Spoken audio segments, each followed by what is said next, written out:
Welcome back, Global War 1939. We are moving on to the Japanese second turn before passing things back to the Allies. Just a small housekeeping before we get into Japan when it comes to the Germans. I'm so used to Greece falling on the first round that any movement in this area wouldn't actually matter. However, Greece is still an independent nation. Yes, they will certainly defend themselves, but they're not technically aligned with anyone. The Commonwealth hasn't activated them. But because of that, the 4 infantry artillery, the 2 infantry artillery in Bulgaria and Romania technically weren't allowed to move into Romania on the German second turn. So we just moved those units back. Same thing with the fighter that went up to Helsinki. Technically, all that needs to stay in place. It doesn't change anything else about the maneuver with the non-combat phase of the second turn for Germany. And ultimately, it's not going to change our turn 3, turn 4 plans. It ultimately has zero effect on what the German is going to do for turn 2 or 3. Same thing with this C zone. The battle for in C zone 23. Technically, I did ask him if he was going to scramble after I told him what I was bringing in there. He said no for the scrambles, which is a smart move. Save your fighters, because they would have been killed for sure. But technically, the sub did have the opportunity to submerge and not engage in that battle. So we put that back on the map. And it certainly did not affect the outcome of that battle, as the Germans had overwhelming hits. I think there were like 5+ hits that they needed. And when the sub rolled 2 or less, it didn't hit, so it didn't affect any material that the Germans had. But how does this change the Battle of the Atlantic? It really doesn't change it too much. He has 1 extra sub on the map, yes. But the ships that he actually needs are these destroyers, and they're not attached to any naval facility to boost their movement. So they're 3 spaces away. They can get to 28, 27, but the Germans will have 1 turn to react to whatever these destroyers do. So we'll worry about that on turn 3. Back to the Japanese. They do have $51 to spend. We are certainly spending all of it. Normally, I'll get these factories. They are 12 each on round 1, but we opted for a different course of action, so we will purchase them on this round. So we're getting 2 medium factories, 12 each, and then the naval facility for 10. Our Siam is building their own infantry, and then we'll get 2 airborne infantry for 8, 4 each, and then our last $9 we'll get on 3 infantry, the 2 of which are special naval landing force, and 1's a conscript infantry.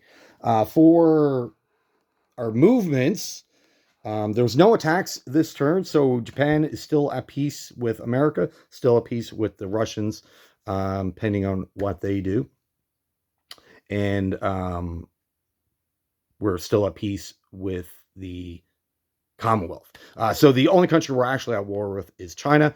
We're not advancing any further into their territory, so they'll have another turn to do whatever that they want.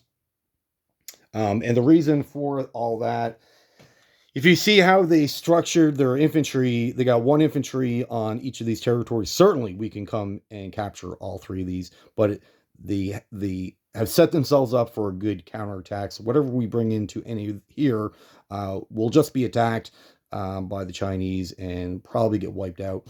So that'd be a big waste of material on our end to gain $1. I don't feel like losing $30 worth of material on the front lines just to gain $1 or $2. Wouldn't make sense. So we're just going to do a bunch of non-combat moves and put down our purchase, and then get our money for the next round. Okay, so now in C Zone 85 here, I got the fleet card, and what that consists of, which is, I just got up here, up in the corner.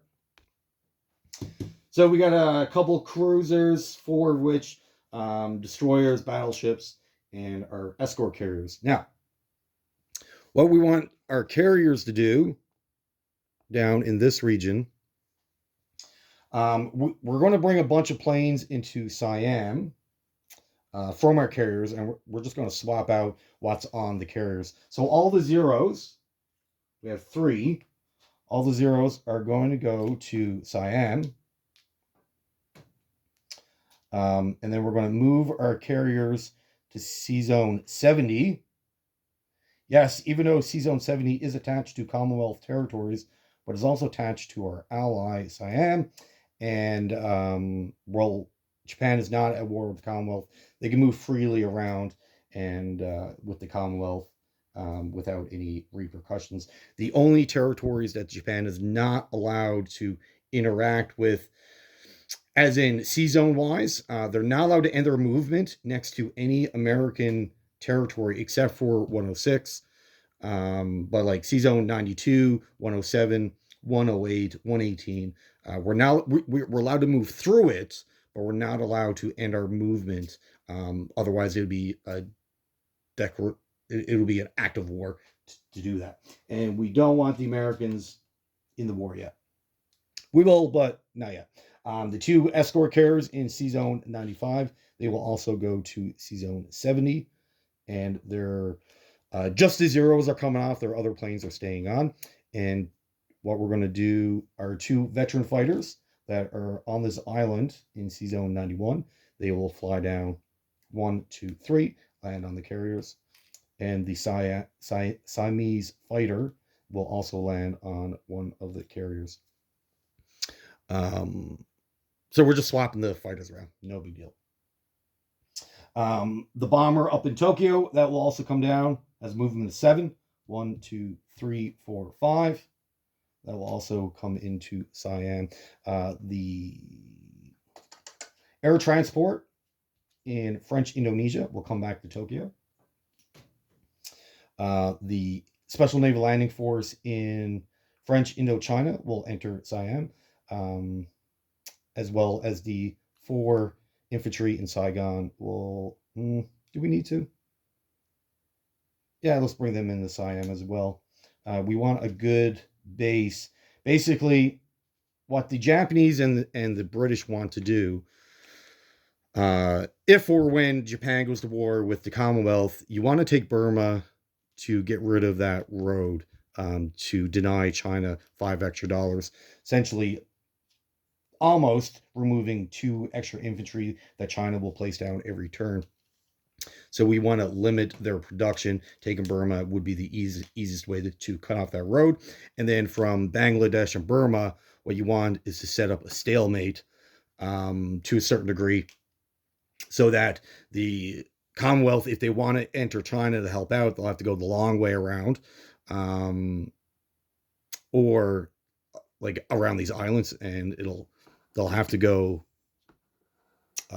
all the way around this way if they can't get through Burma, right? So this is what we're trying to accomplish, basically limit the FEC ability to help out the Chinese. We'll see if it works. So they're all moved. Fantastic. As for the transports that we purchased last turn in 124, we're going to bring those down to 85. They need to be protected, as we don't want our transports destroyed. We will certainly need those later on in the game. Turn 4, turn 8, we'll certainly need all those transports. With them, they're going to bring how many infantry? We're going to bring 4 infantry from our capital, and we're going to drop them off in Siam. Again, building that big base of infantry so that the FEC won't be attacking us. We do have a military base in Siam, so we can produce 1 infantry there. Turn 3, then we can upgrade that to a medium factory. Now it's an upgrade, so you'll lose the military base, but you'll gain the factory, which then allows you to build up to 3 units. Certainly way better than the military base, which only allows you to build infantry.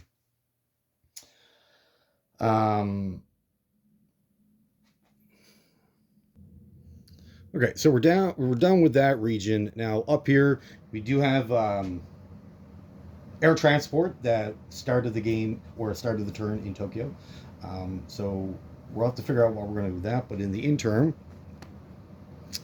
the fleet in the small fleet in C Zone 112, they will come down to 95. Now we're allowed to go through 108, but we can't end our movement in 108. So we'll just move all this down to 95, and with those three transports, they will carry the medium tank, artillery, and the one infantry and three special naval landing force. Of course, dropping them off on the island. They're not on the transports anymore, of course.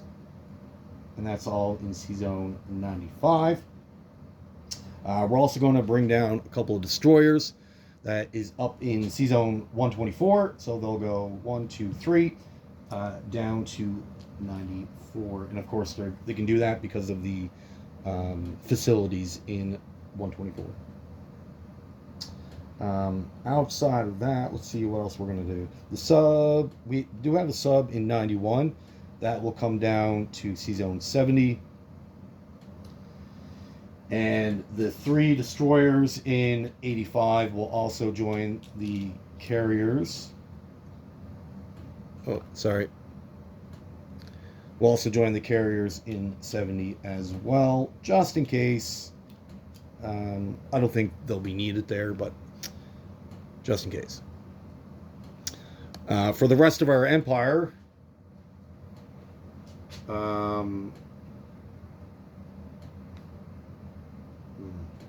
the two infantry in Manchuria will link up with the soldiers that are in D-Lane. And our air transport, 1, 2, 3, will drop off another guy, and then the plane will fly back to Tokyo. As for our soldiers here, they will move back into Cheyenne, Saigon. Same thing with the veteran fighters. They will fly back as well, as we want to protect that region, obviously.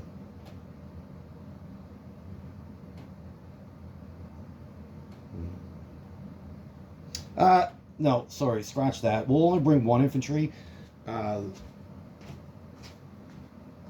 We will leave a couple of infantry behind. These are just regular infantry, so one will stay there. The other one will move up to Seshi. And the reason for that is we don't want to give them just a walk-on opportunity, make them fight for it, I guess, right? That will be it. The 4 destroyers in 123, we can move them back to 124.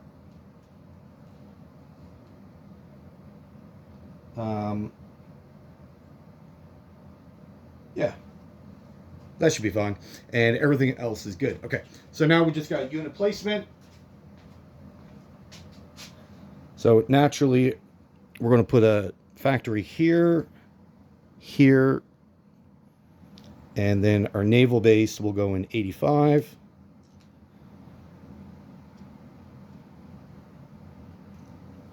The Siam infantry has to go in. Oh my goodness, I'm sorry. Siam infantry has to go in Siam. And then we'll place one more infantry because of that military base. Everything else has to go, because I just built those factories. I can't use them yet. Everything else has to go back in our home country. So we'll bring our 2 airborne and the 2 special naval landing force. Will also go into Tokyo as well. All right, so we didn't change anything. Our income should be the same. Let me double check and I'll get back to you in a second. Okay, so our income for next term will be 49. We have 51 this term because we saved 2 from round 1. So we'll have 49 to spend on the next round. And we don't have any bonuses because we're not at war yet. All of our bonuses are attached to territories that are currently owned by the FEC. Which is fine. We're not getting bonuses.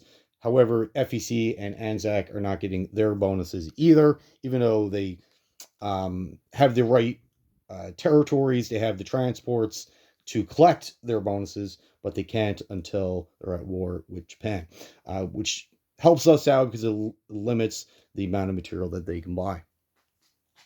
But that will be it for the Japanese. Nice quick turn. And we will pass things over to the Soviets and the rest of the Allies, and we'll see how they respond. Right. Well, thank you for watching. Have yourself a great day.